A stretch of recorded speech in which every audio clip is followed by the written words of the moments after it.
Were there any Hellboy characters that you were as like, oh man, we would do this, but just didn't, you weren't able to find the story? No, not really.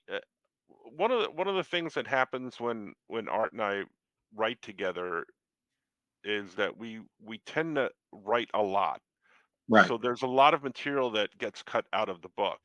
Hmm. Um, Working with Mike Mignola and Dark Horse was a great experience.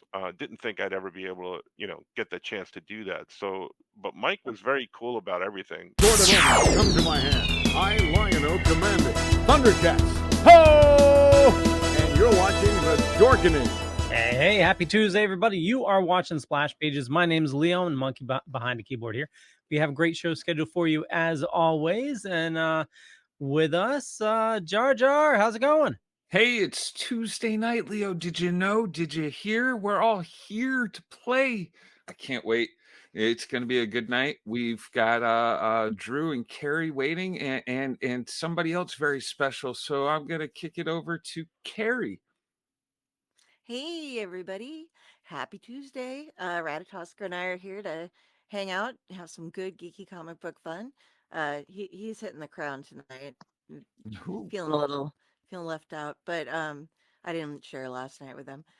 But yeah, tonight is gonna be so much fun. I read so many comics or reread so many comics and read so many comics to get ready for this because he's we have a great guest. You're just gonna love this show. It's so awesome. Ooh. Drew, tell us what's going on. Oh, hey everybody, how you doing?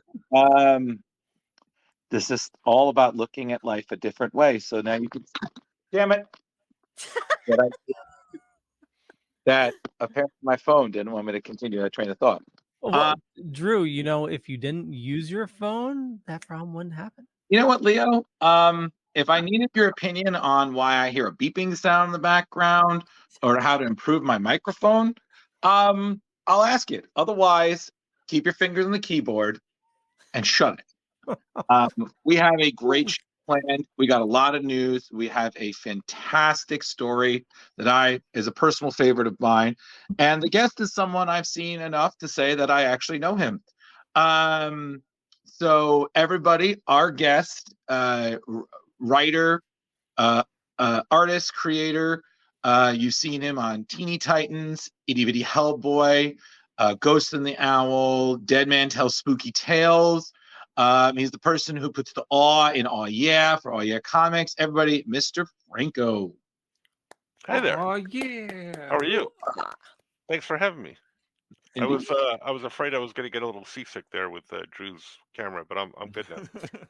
Yeah, that happens a lot. Yeah, the critic.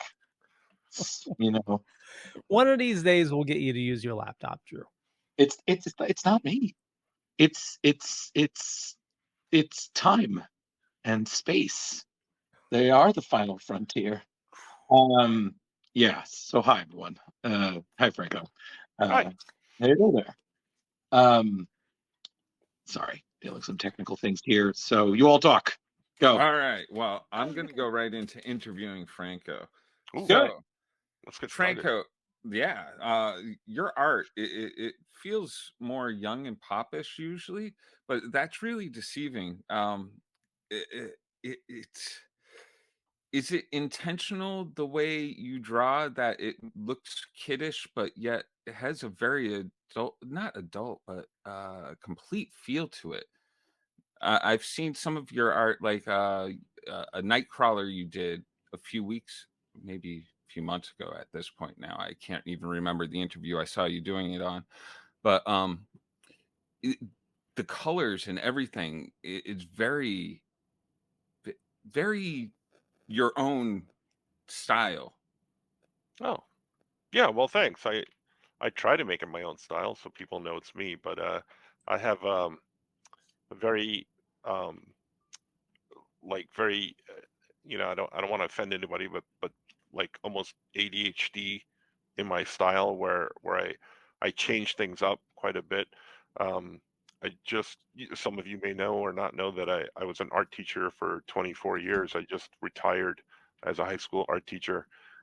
So I would employ a lot of different art styles. I would teach about Renaissance art. I would teach Impressionism. I would teach pop art. I would teach surreal. So I would kind of go into these styles in my own artwork as well.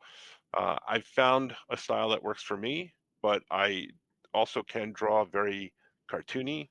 I can draw very realistic, but it's just kind of whatever strikes me in the moment. So, um, yeah, whatever you saw that day may not be the same thing the next day. It seemed like a mix of the two style. Actually, like that.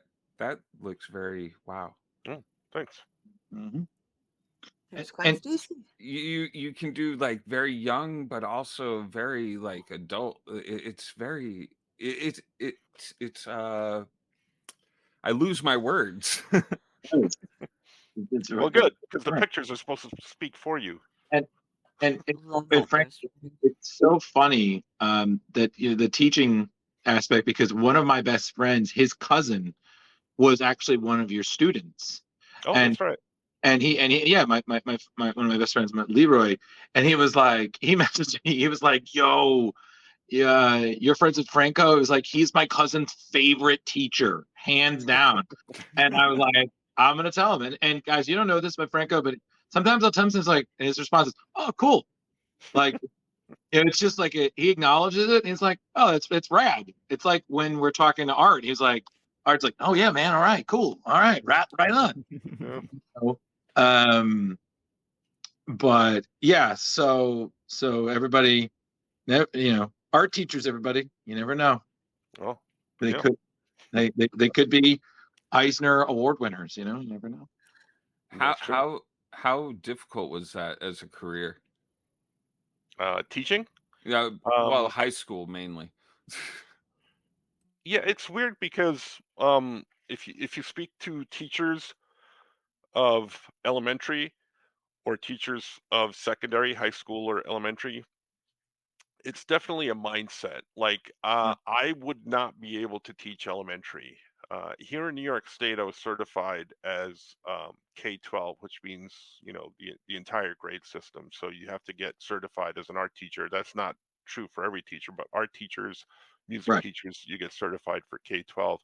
And when I did my student teaching very many moons ago, my first placement was with an elementary school, and I did not like it.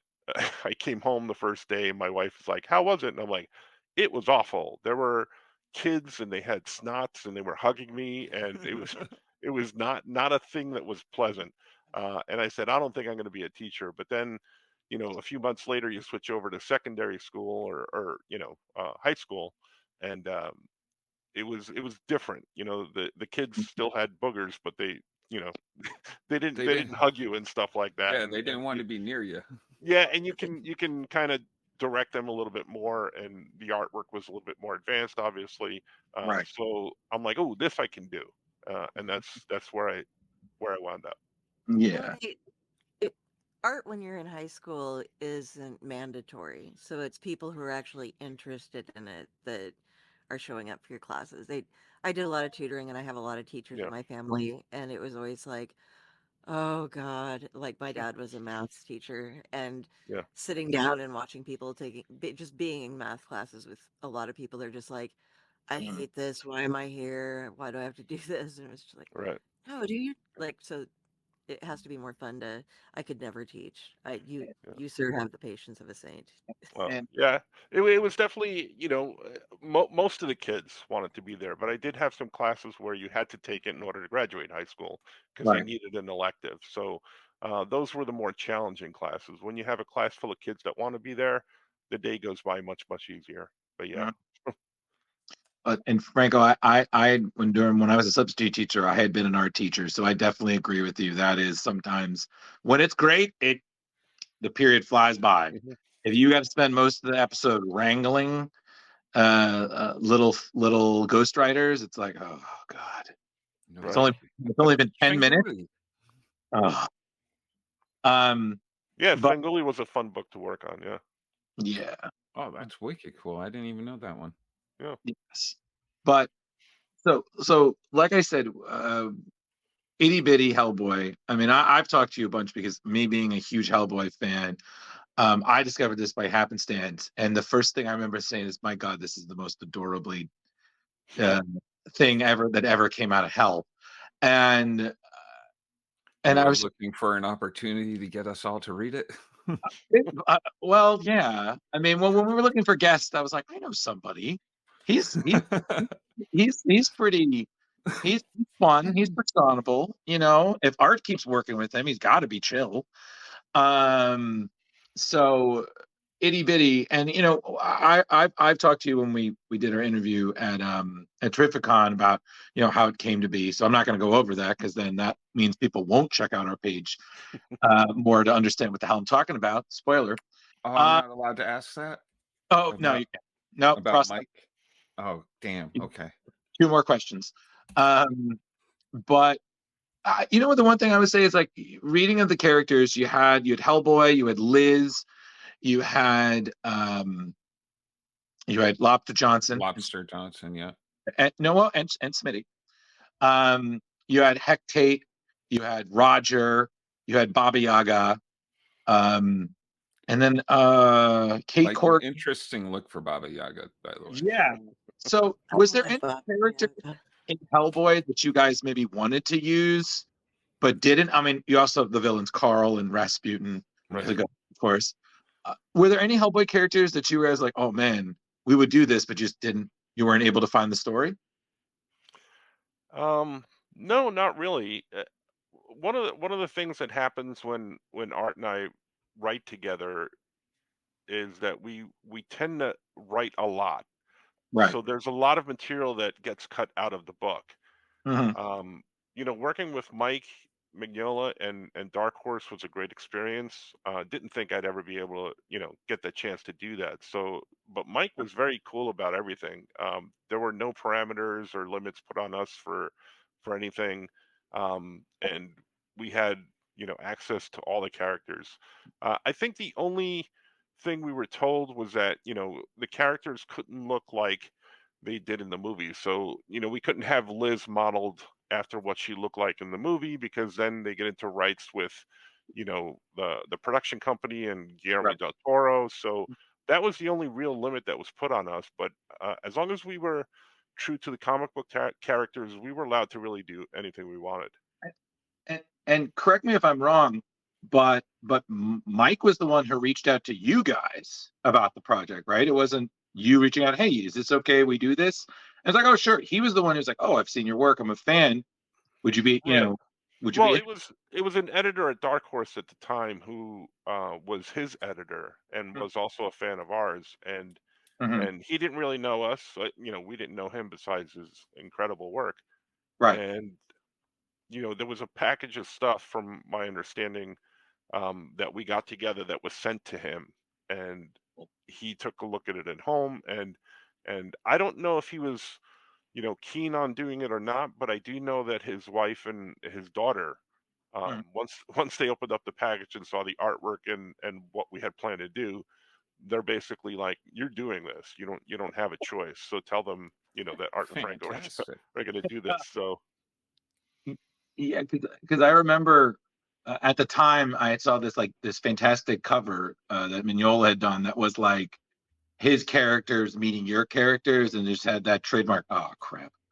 Crossover, and I was like, my God, that's the greatest cover. yeah, that was actually a limited edition print that we did for our Oh Yeah comic stores. Mhm. So Oh, he nice. came out and signed at our Skokie store, Mhm. and in order to kind of, you know, have a thing that we can all sign, we created the print with Hellboy by Mike and Hellboy by Art. So that was a fun thing. Yeah. Um, well, and it's so funny that I didn't realize you guys had done a kind of a sequel. The Were Jaguar was like the 2, because Mhm. I'd read the first one. Like I still have my copy, and it was so funny. I was flipping through it, and I was like, because I have the drawing that you did, and I have it right here. So everybody, very adorable. That, and I'll I was, throw it back up, Drew. oh, yep. And then I have the Oh, inside. I have Awesome. Franco drawing one of my favorites, Roger the homunculus. Right. And I was like, oh wow, Franco signed it, but not Art. And then I forgot. I looked in the back, and there's an itty bitty by Art there. I was like, okay, good. I was like, wouldn't leave art like that. Come on, man. Like, equal. They got the thumbs up. Is the thing with Roger's underwear like is that something in the normal? Because I'm not a normal Hellboy reader, so is that something in the Yeah. Hellboy comics, or what was going on there? Yeah, that was actually a design on the character, Oh, and no kidding. yeah, Yeah. it was it was just a design of the character, and Uh-huh. and when Art and I were talking about stuff, we're like, it looks like underwear. It looks like a big lock and key with underwear. Draw your references as you will there. But we started making fun of it as underwear, and we just took off in a direction, and that's what wound up in the book. Roger's got Yeah. a chastity belt. Okay. Yeah, I wasn't going to go there, but you did, so there. I, I didn't want to say it. But I think. Oh, I'm sorry. Here you go. No, I was just saying that's not a terribly bad word or anything. No. Absolutely not. We're not. This network isn't owned by Disney. We can talk about such things. Yes, we can get dirty. But I think the other thing that I love is that you did one of my favorite changes to Lobster Johnson, who's in Hellboy is a serious character. He's very grim. You gave him an actual lobster, Smitty, and to this day, I'm just thinking about it. I'm just like, I was like, you know what? It makes sense. Lobster Johnson would have a sidekick named Smitty. Well, that's what we thought. Yeah. Yeah. I mean, because his origin is really unclear as to how he became Lobster Johnson. Mhm. So we decided, with a name like Lobster Johnson, how could you not have a lobster sidekick? So Right. yeah. And Makes sense. and even another, like, again, you guys sprinkled in little references here or there. Like we just saw Hellboy with pancakes, and I know that that's a reference to the famous pancake story, because I own that statue that you guys did way back, the Itty Bitty Hellboy pancakes. Mhm. I was just like, oh my There's a God. statue? Yeah, this company. You got to be more prepared for all these things, Drew. You're going to bring them up. Man, I thought I did my reading, but damn. There's pancake statues. Yeah, I thought I was doing good this week by reading the extra stuff, but Drew beats us all. He's like, hold on, I've got a statue of Itty Bitty Hellboy of all things. Not just Hellboy, but Itty Bitty. Oh my gosh. There is. Oh, that's awesome. Oh, that's so Yep. cute. And Where can somebody obtain something like that? I bought this on a website. I completely forgot what it is, but it's a site that sells a lot of licensed merch. They do like Lock and Key and Chew and stuff. I forgot their name of it. Skeleton Crew or something like that. Yeah, Skeleton Crew. That's what it was. Skeleton Crew. So yeah, they had it, and I was like, not only that, but I know these guys, and it included a drawing that Art did of Hellboy and pancakes, and it's been in the bulletin board in my kitchen. In every kitchen I've ever called home, I use that, and every time I make pancakes, I look at it, I'm like, yeah. Actually, it's cool that you have one because those are limited edition. I don't think they're available anymore. I don't know if they're actually still available or not. No, like Skeleton Crew Studios has it up. Looks like it's $84. Oh, Yep. wow. Awesome. Pretty cool. Yeah, go get 3 or 4. Oh, hold on. They're saying less than 10 are left. Well, there you Look go. at that. Very limited. I wasn't lying. It was a limited edition. And but for everybody watching live right now, I just put a link in the chat. So definitely go check that out if you're looking to be one of the lucky less than 10. And I will also say another great thing, guys. If you ever go to a con and Franco's there, not only is he greatly approachable, but he does wonderful commissions. And I know this because for years when I was really heavy in the con circuit, I saw him at enough cons that me and my group of friends, we had like a running joke that your costume wasn't official until Franco drew a drawing of it. And like, for instance, you had this, which I'm still very proud of, little itty bitty Hellboy right there. This, Nice. yep. I have a one of him as an adult by Chris DeRusso that just literally, and then this was my favorite. Just Roger with Oh, me, wow. Zap Brannigan celebrating no pants. Right. Because pants are overrated. That's pretty But cool, Drew. but in my apartment we have like an art wall. We have this nice little collection because oh yeah, in Harrison, New York is our comic book shop. So whenever they have events and creators, we'll go and get sketches. And yep, we've just been adding to that for years. So everybody make friends with artists because you get cool stuff at reasonable prices too. Oh Cool. yeah. But Hey, where'd you guys come up with the name for the comic shop, by the way? Oh yeah. Like, did you guys like That was mostly Art's everyday vernacular. Yeah, Like yeah. you say something like, hey man, your shoes untied. Oh yeah. And he would tie his shoes because it would be like a recognition thing, or when you need to say hi to someone, it's oh yeah, man.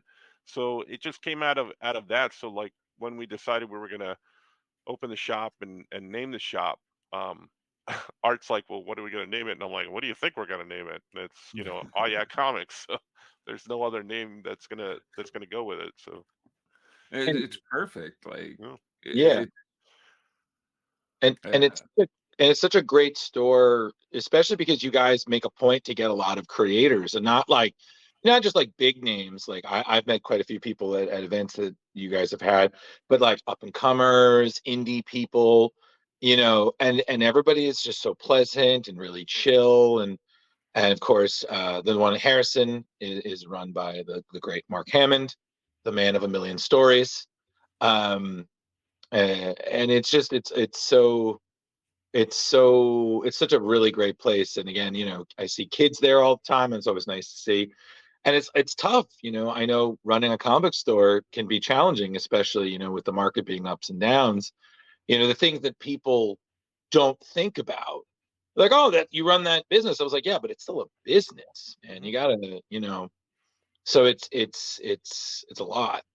Yep. So but it's such a great place. And you know I always love just stopping in and just shooting the shit with Mark. And he's, again, always a nice group of people. We're always talking about comics, and I could just lay back and chime in occasionally with an opinion every Cool.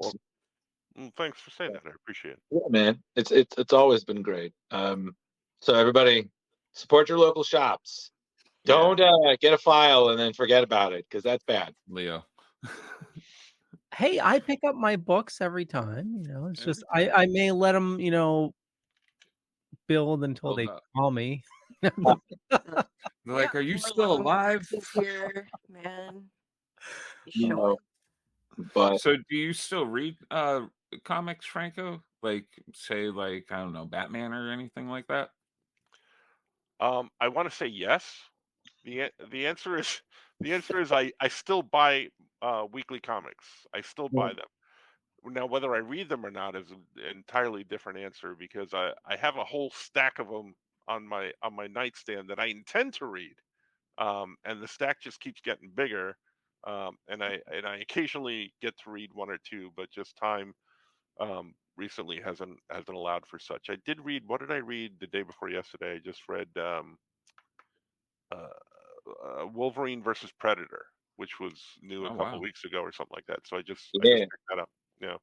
good read. So yes and no is the answer. Okay. Well, How do you Oh, go ahead, Leo. no, I was just gonna say the good thing about that, you wait until a story is complete, then you can just knock it off all at once. You would think that in Yeah. in theory that's how it should work, because I'm a completist. So if you pick up, if it's a 6 issue story arc, and I have 1, 3, 4, and 5, and I'm missing 2, I'll search out 2, and I won't read the rest Right. until I get it. So and then what'll happen is I'll screw up, not screw I'll misplace where it is somewhere, because I usually keep comics in 2 or 3 different places in the house, and then I can't find an issue, and then I'll wind up buying the trade, and then I won't read the trade because that's on a stack of stuff. and then I'll go back and I'll find the single issues, and I'm like, it's just like an endless thing. And then I just bring them back to the shop and give them to Mark and say, here, just sell them. What am I going to do with all these? Yeah. Well, then So it's an then you endless, get the vicious cycle. then you Yeah. get your crossover events where you're like sitting on a bed and you're like, okay, I have 5 stacks of this over here, this one here. Which shit, I have to go buy another one Right. so that I know what happened in this thing. And it's like it takes up one page where somebody says, "Hey Joe," and that was like the entire reference, but you had to go buy the comic for it, and it's just Or Right. they it's make the catching up. crossover event where it's required, where you got to read, all the Like different, Gotham War. like, Yeah. yeah. Guys, we talked I about had to. I had to. okay, guys, let's Leo, before we got to get back to our guests. Let's not be rude here. The Gotham War is like The Sopranos. It's over. Find another book. Done. My- I already read it. Batman 139 came out, and Yeah. Get the Ghost the Owl. It's Cool. awesome. But Franco, I did want to ask, are there any plans? Would you guys do like an Itty Bitty Hellboy 3, or are you guys just kind of working on your other stuff? Like, is there ever an option? Like, if you guys come with a story, would you do that? We would definitely be open to it. All these things are really driven by sales and availability, and Right. there's not just, if it was me, I'd be like yes, but it's a bunch of people that are involved with all these things all the time, so I would never say no, but yeah. Oh yeah, I understand. I mean, and another book, again, I just seeing all this, I feel like I'm reading it again, and I'm just getting distracted. 'Cause I'm like, oh, look at that joke. Oh, it Uh, makes me giggle. Yeah, the whole time. yeah. But another project, especially that I thoroughly love that you've done, and Carrie will back me up on this one, is the Teeny Titans, like this Right. adorable ridiculousness. And why I love the treehouse years, as I like to call them, I also loved when you had the school, because that was such a great opportunity to reference the villains. Like it was just so funny because I'm like, oh my gosh, like you have Deathstroke as the principal, Lobo as the gym teacher, Right. Darkseid as the lunch lady, and I'm just like thinking to myself, I'm like, yes, this would like in my head, I'm like, why wouldn't this work? And then it's just so like it's so hilarious. And I think that's what I just love is like your stuff is if there's kids will love it. Like I would gladly show this to like a niece and nephew, like, oh my god, Teen Titans. I'm like, yes, read, but all us older fans are like, oh, that's cute. So yeah, go Carrie. Oh, You Jenny think more put of up a comment earlier about how all of her kids love your comics and you're a real inspiration for her Cassie, Oh, for thank her artwork, and she's very talented and stuff. So it's like it's great that she has something that she can read that is on. I don't want to say like I don't want to make kids be like kids aren't stupid. We enjoy these as well. But like you have something that's written so that it doesn't get too too dark or something for children and can still be like good artwork and things for them to be inspired by. So Yeah. Well, I our love it. philosophy was always, well, thank you very much. Yeah, our philosophy with comics was always like, especially with the type of artwork that we do, but even the more, I guess, adult quote unquote artwork for older people, we always approached it as this might be someone's first comic. And right. people tend to put us into a category like, oh, those guys do kids comics, and I will tend to disagree with them every single time and say we don't do kid comics so much as we do all ages comics. And all ages to me doesn't mean kids, it means literally all ages. With Tiny Titans, we had literally kids that learned how to read on the book. We had kids that didn't know how to read yet, but it was read to them by their parents or grandparents, Mhm. and we had grandparents reading it who got all the in jokes, and had a great time reading it with their grandkids or with their kids. Mhm. We were asked a lot, well, like, how much research did you guys do when we were doing Tiny Titans? And we never did any research. We we were fans of the book, That's and awesome. we knew all these characters, and we knew where to go and stuff like that. And sometimes our editor would ask, well, what's this? And we're like, oh, that happened during this story arc or that story arc. So we were fans of the material. We're fans of comics. We wouldn't be working in comics or writing comics or drawing comics or having a comic book store or going to conventions if we weren't fans of comics. So that's always our number one thing. Well, you're on the right show, Franco, because we are Awesome. also fans of comics, and we also enjoy when all four of us end up at the same show. We're like, wow, we're not in a box anymore. There's so much space, you know. And then we realize how tall some of us are. Are you a fan of any of the old '90s gimmick comics, like say fully metal embossed, or doing the 3D covers or anything like that? Does anything like that suck you in?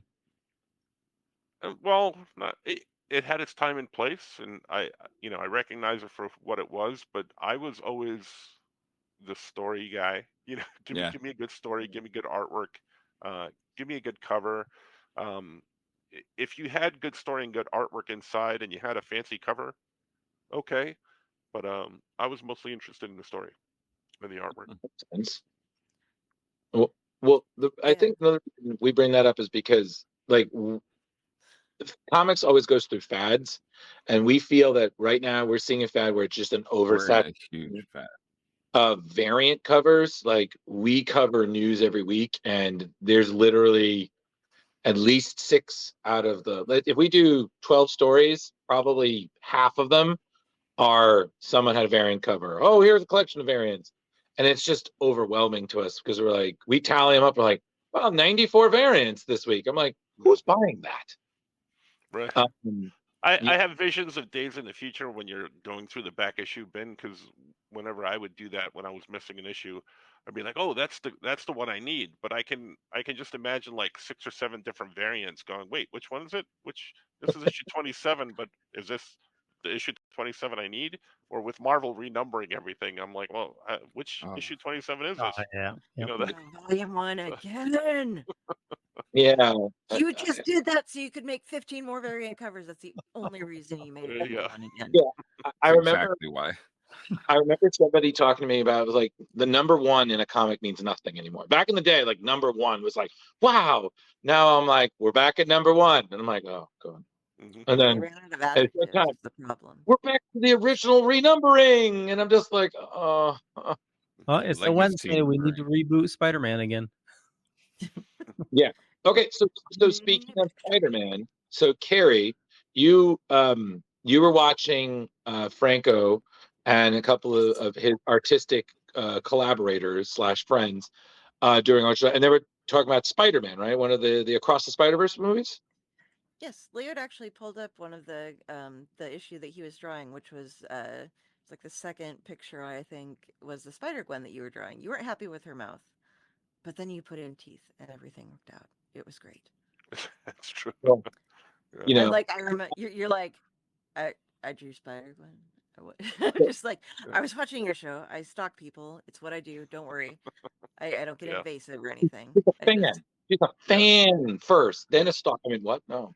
Yeah. Oh, we're all friends now. Right. It's a streaming show, and you could catch them on the Oh Yeah Comics YouTube channel, because they're archived there. But it's catching up with Franco that I do every couple of weeks or so, and my whole premise behind the show is I get together with an artist friend or that I know well or don't know very well, and we get together and we sit and we chat and try and catch up on something pop culture, movie or comics or something, and we chat, and the premise is kind of like we're both sitting at a convention, because if you're set up next to an artist, you're drawing for people, you're talking to people, but there's some downtime usually, and you get to know the person next to you.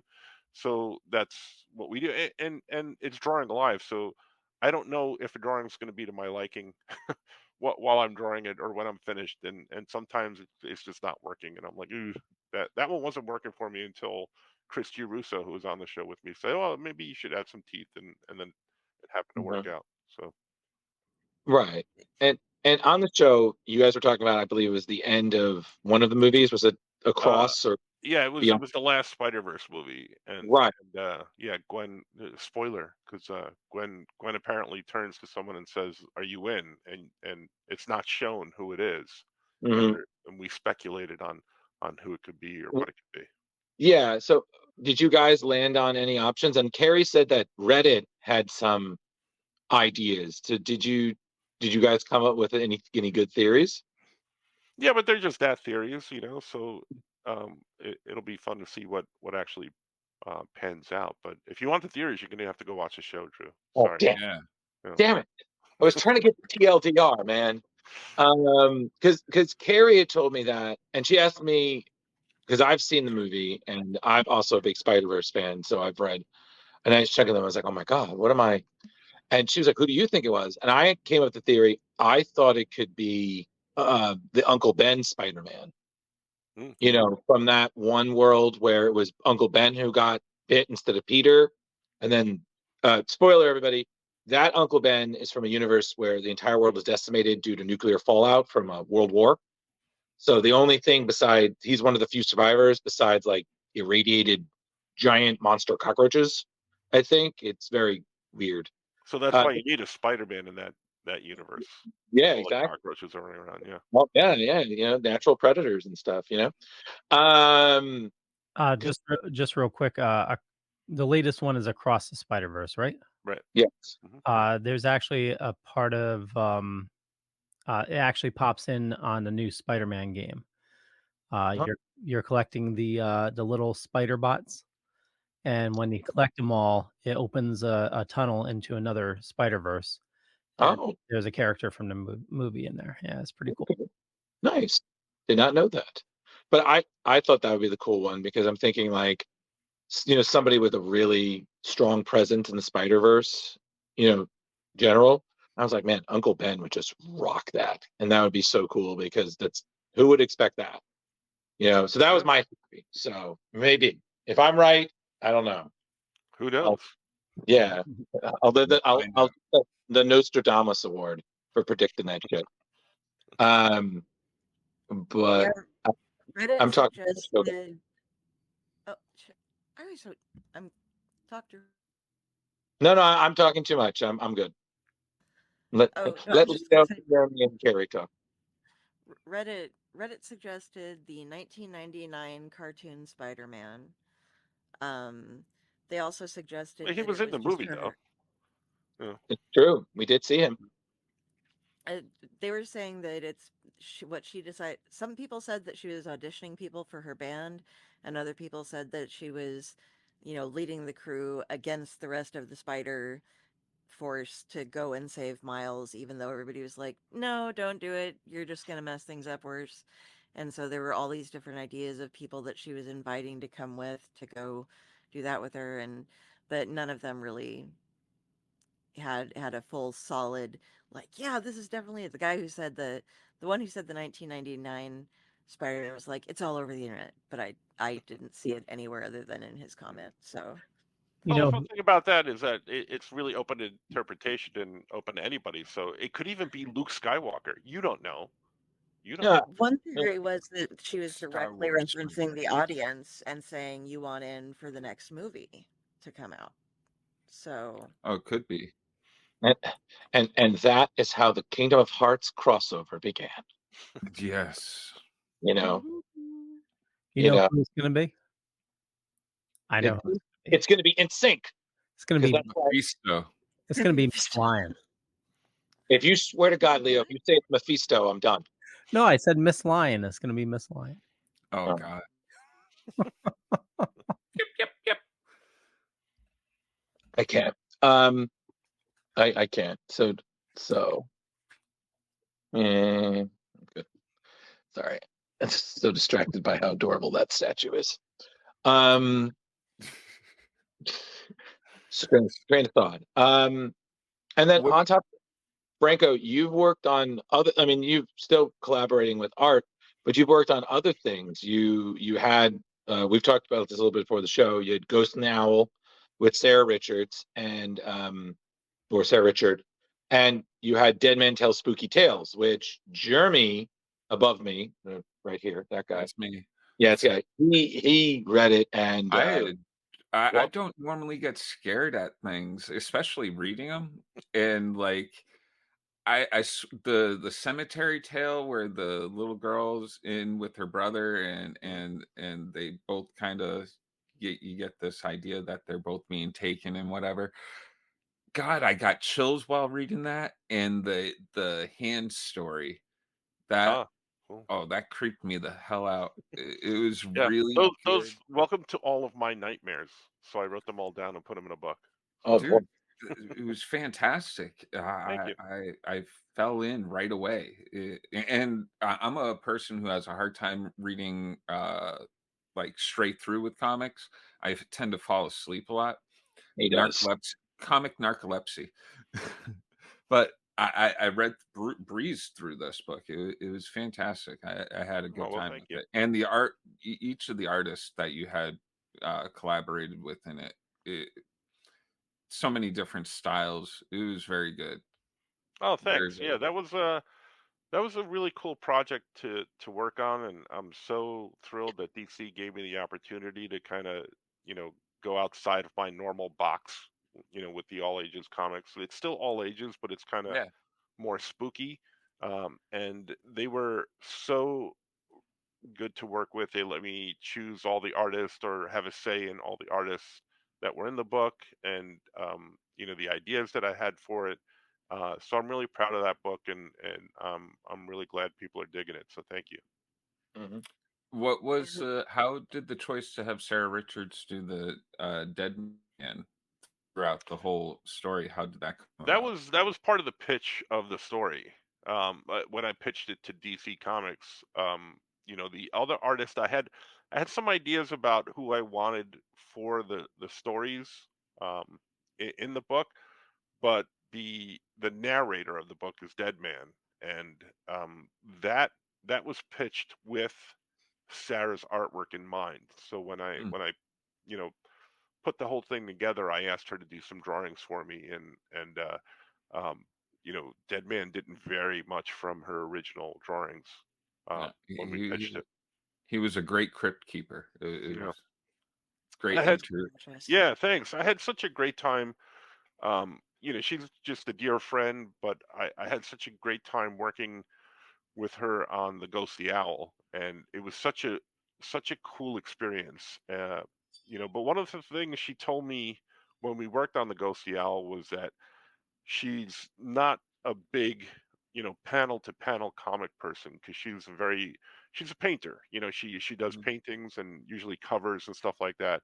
She had never really done a comic book before, Mhm. um, and I asked her to do the project, and she was a little bit weary of it because she hadn't done anything like that before. And I said, well, if it's okay with you, the way I write is because I'm an artist myself. The way I write is in a storyboard style. So my script is not, like a script. It doesn't say page one, panel one, scene one, whatever.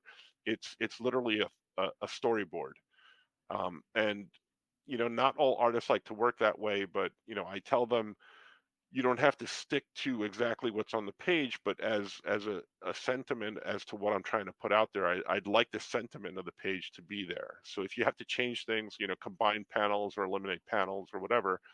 But one of the things she wanted to do because of her strength is she's more of a painterly thing. So if you look at the Ghosty Owl or the pages that she did in Dead Man, they're a lot more painterly and they flow more rather than having them be panel to panel. There's one sequence in the Dead Man Tells of Spooky Tales where he's introducing a story, but he starts out at the top of the yep. page and then he starts walking around the page and he's upside down by the time he gets, so you follow the word balloons all the way around, but it's just one painting. Mhm. So all that stuff was done by design. It's very well done on that. Well Thank done. you. Yeah. Well, yeah. And Um, yeah, and the Ghost the Owl was just Yeah. beautiful artwork, great story. I was Well, just like, thank you. oh wow. And the little hints here and there that are dropped and the way that the animals communicate. I'm into crows and my other network is the Owlite network. So I was immediately hooked because I'm like, I've got a Parliament of Owls, they've got crows helping them doing this stuff. Oh, this is so cool. I was born on Halloween, so I'm the morbid one out of the crew everywhere. So it was like horror comic with owls and crow. Well, not super horror comic, but yeah, dark, Yeah, dark, darker darker. comic. Yeah. Yeah, but it's still just Oh well, thanks a so lot. amazing. Yeah. Yeah, that whole book was born out of again Sarah. I had met her a few times here and there at different conventions, and I was a big fan of her artwork. I had bought some books from her and some pieces from her here and there, and then. But I just kind of knew her in that capacity. I wasn't really good friends with her. And then we were set up at a show. I want to say that it was in Boston that we were set up right next to each other, and we kind of struck up again, like on the catching up show. You strike up a conversation, you start talking, and she was selling these prints of these owls, a beautiful owl painting that she had done, Mhm. and she was selling them like every other person. I'm like, what, are you giving these away, like basically, because they were just flying off the table because the artwork was just so beautiful. I'm like, why don't you do a book like that? And she goes, well, I'm not really a writer. And I'm like, I will write it for you, you know? And she goes, really? And I said, yeah, what are your two favorite things? She goes, well, my two favorite things in the world are ghosts and owls. And I'm like, guess what the book is? And it's the Ghost of the Owls. So that's where that was born. That's Nice. pretty cool. Mm. You're a nice guy, Franco. Oh, well, thanks. I tried to be. He's aware. So another thing is you've been nominated for awards and you actually won awards. So what is that like when you find out like something you did like the Ghost Owl was nominated for, I think it was like an Eisner? So or It was nominated for a Ringo Award. right, sorry. But it was nominated for a Ringo. And then I think Itty Bitty won an award or two, right? It's Yes. yeah. And it's Yeah, I think we won a Harvey Award or an Eisner, I forget. yeah, one of those. But what, what are those? I'm not trying to brag or anything. Yeah. Yeah. But what is it like, when you find that out and then like the awards, like I've only ever read about them and I see the photos because I know enough creators to see that, but it's like you're there and you're sitting with, I don't want to say comic book elite, but Yeah. other great creators, and then you win. You're like, oh wow, like my book won. Like, do you Well, guys do they give speeches? Like, yeah, we do. We did. It was kind of cool. Let me tell you first off, getting nominated is pretty cool. Winning is really cool. Um, because if you get nominated, that's awesome. But then you don't win. It's like, oh, hey, the other guy won. Yeah. Um, but when you win, you're like, oh, I won. That's pretty cool. It's very humbling, actually, to know that there's people out there that are reading your stuff that take the time out to vote, take the time out to really kind of parse through everything that's out there, and for you to win that award, um, it's kind of indescribable. It's weird, but awesome.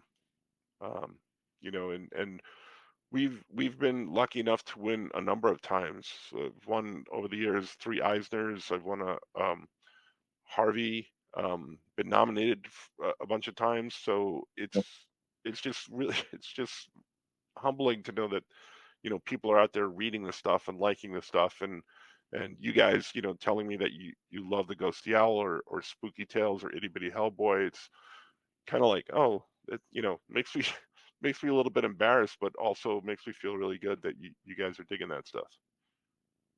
Well, it's yeah, been amazing. Yeah. Oh, yeah. oh yeah. So Yeah. we've heard all the good stuff so far, Franco, but has Oh, cool. there, We're getting into the bad stuff. Yeah, awesome. yeah, have you ever collaborated with somebody and not had a good time with them and been like, one and done? Not really. There's been a couple of instances here and there that weren't, the the the And we greatest don't part of have the to name industry. names, but I like wasn't going to. just how you deal Um, with it. but yeah, my philosophy is that everybody has an idea of what should be done.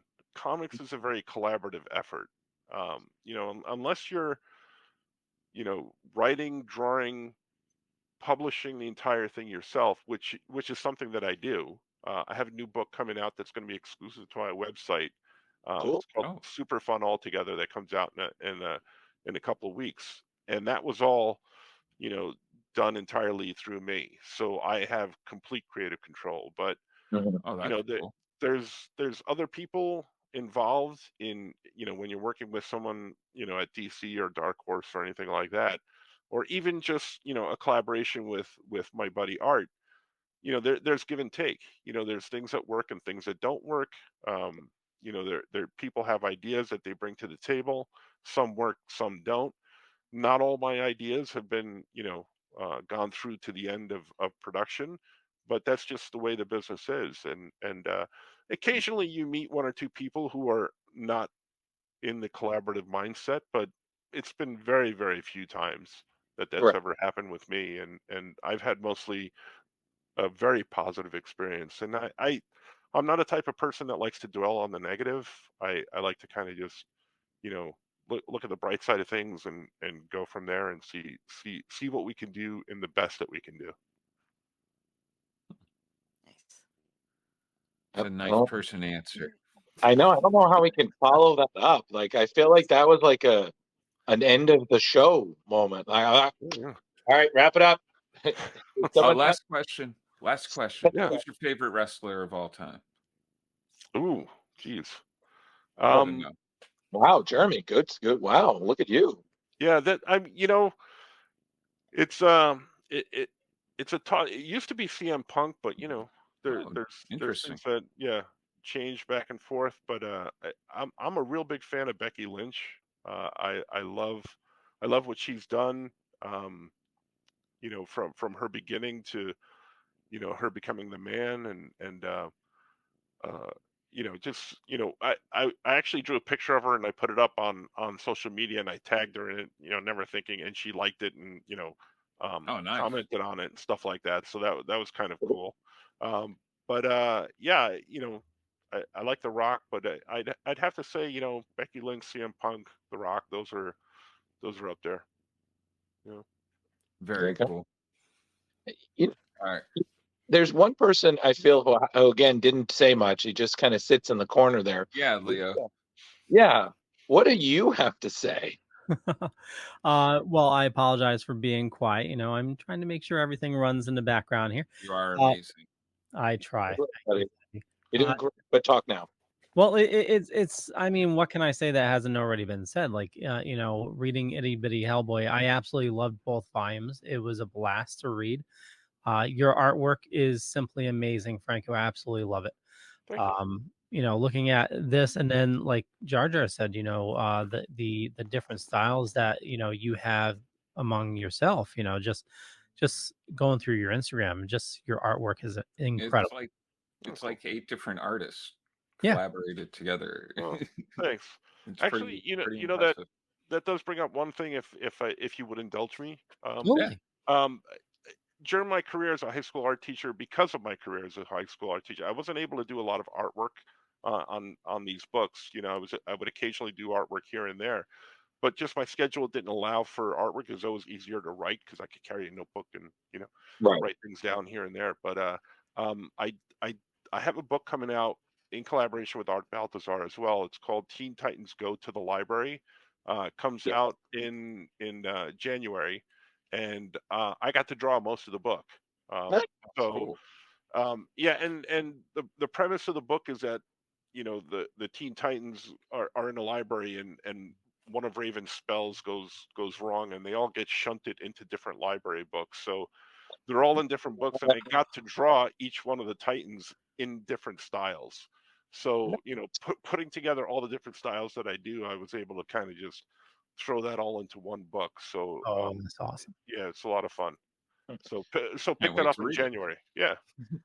So, So we so can see them all in different famous books that we are possibly familiar with, or are they Yeah, random? there's a cover of the book out there online, and it might kind of give you some clues as to what what kind of styles maybe you'll see them in, or what kind of books you'll see them in. So it was a fun project, and And that was actually the only reason I was able to do that, because I just retired in June, and books don't get made that fast. So I drew this a couple of years ago during COVID, because everybody was home. Right. So I was able to take on the artwork, and it was pitched at the same time as The Dead Man Tells a Spooky Tale. So both books were pitched on the same day, and both were approved the same day. Nice. And it's just that, Dead Man happened to come out first because I wasn't drawing that. I wrote both of them. Right. But since I was doing the artwork on the Teen Titans book, we were Right. going back and forth with the editor about who the artist should be, and it was the same editor that we were working on Dead Man with. So we were talking about different artists, and I said, well, the Teen Titans book, we're going to have to get an artist for this section and an artist for this section, and I want it to look like this, and I want it to look like this. And then she just said, why don't you do it, because you're showing me all these styles. Right. And I said, well, I don't really have the time. I don't think I can.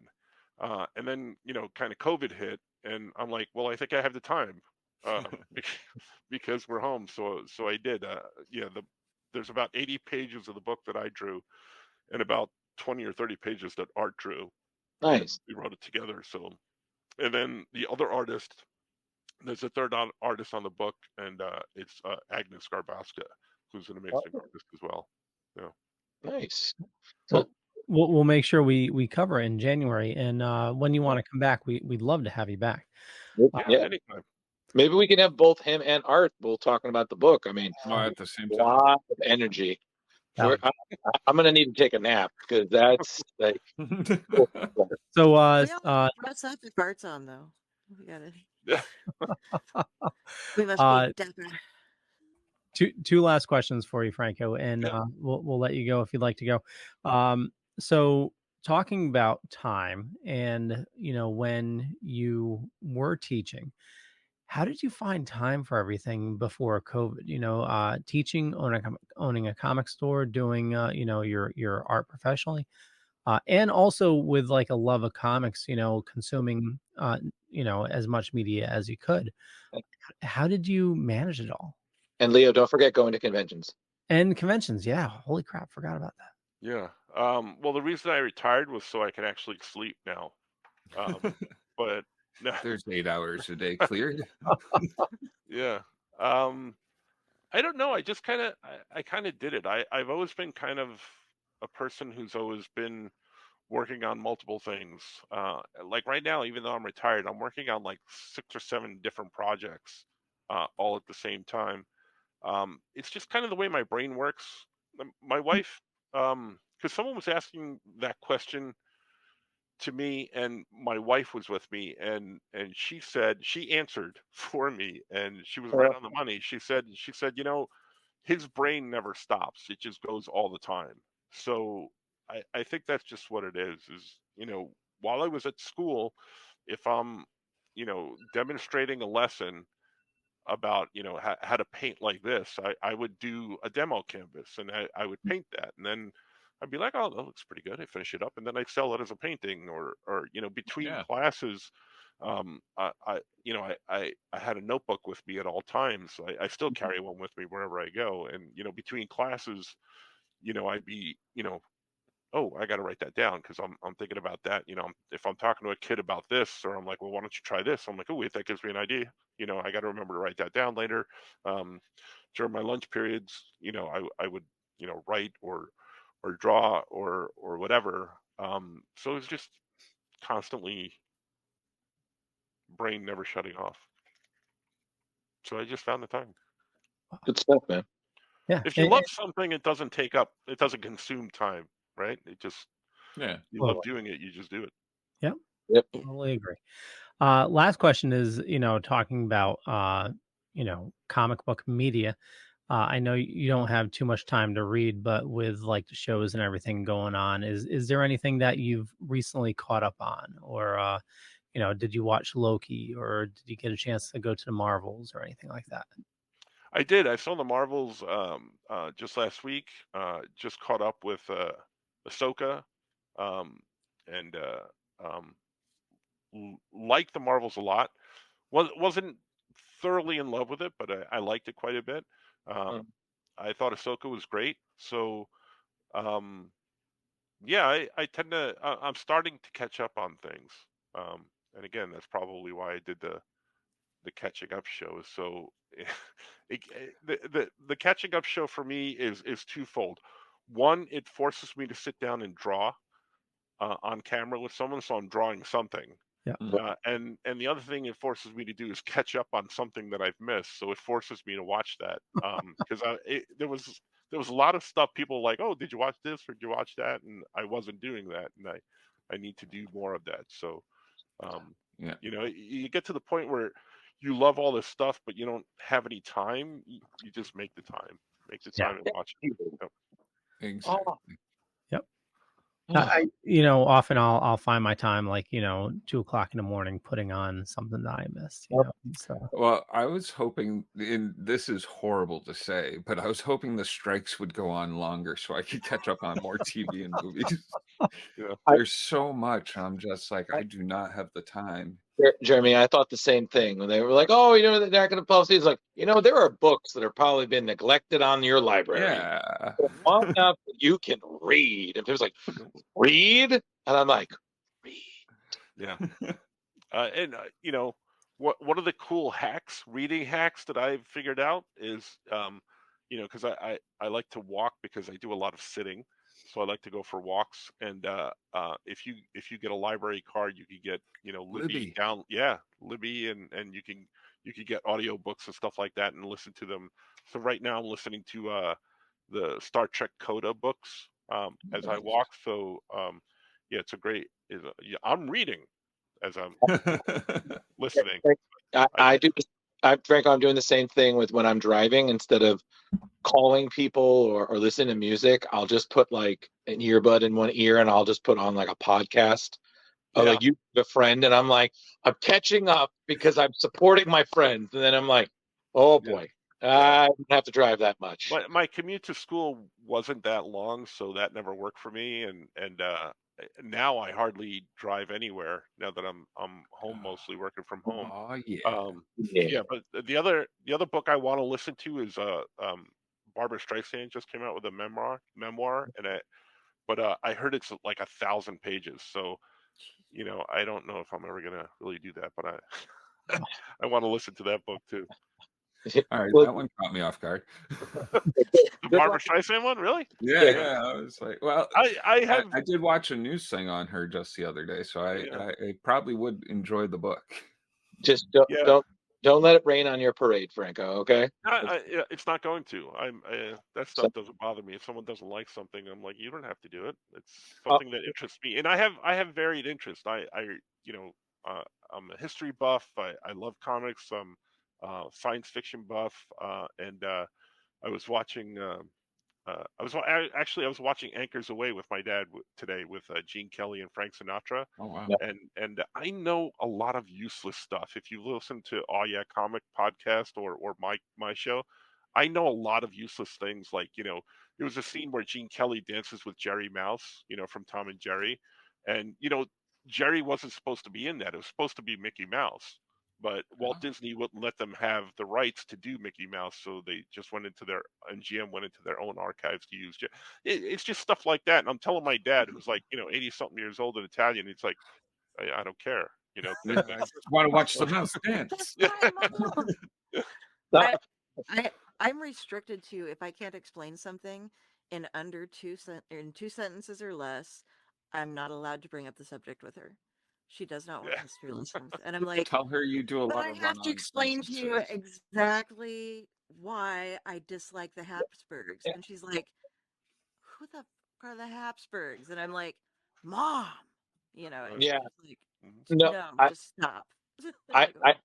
I think the same thing for me is when my parents they've watched comic book movies and then they're like, oh, do you know how this character? They're so great and funny. And I'm just like, I think my favorite was my parents had watched Venom and like, oh, do you know Venom? Like there's this, I'm just sitting here, me and my sister who she grew up with me. So she watched me playing the Spider-Man game, reading Spider-Man comics. We both had that eyes like,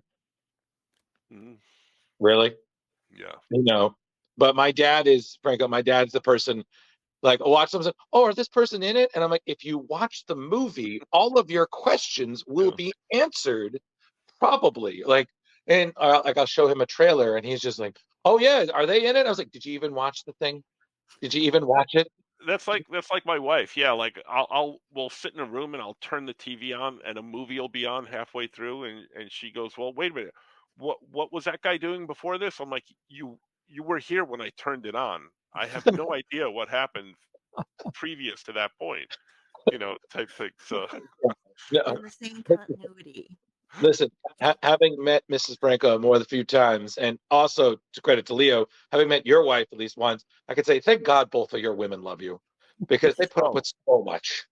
My God. I will publicly admit I married way above my stand my she's way above me and I don't know why she's still here. I really It's don't. a geek world. Yeah, so I don't. Geeks rule the good. world. Yeah, I know that if I was with me, I would no longer be with me, but I have to be with me because I'm with me. I just don't know I'm why she's stuck still here. with me. So yeah. I totally feel you. Totally feel you. So lucky.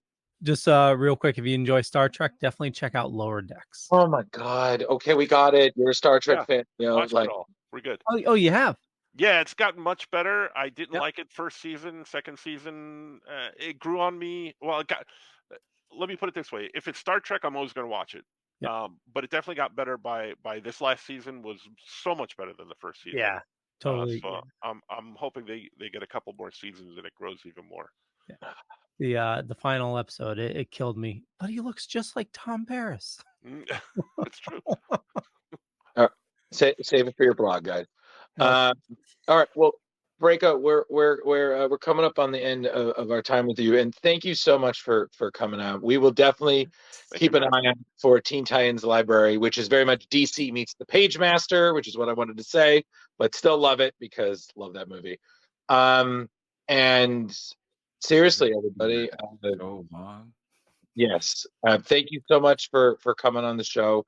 Thoroughly appreciate it. Keep on keeping on, man. Keep doing the dope work. Yeah, man. Thanks for having me and thanks for reading all my stuff. I appreciate it. Oh, absolutely. Anybody else want to say goodbye? Well, what I was going to say, Franco, where do you like people interacting with you on social media?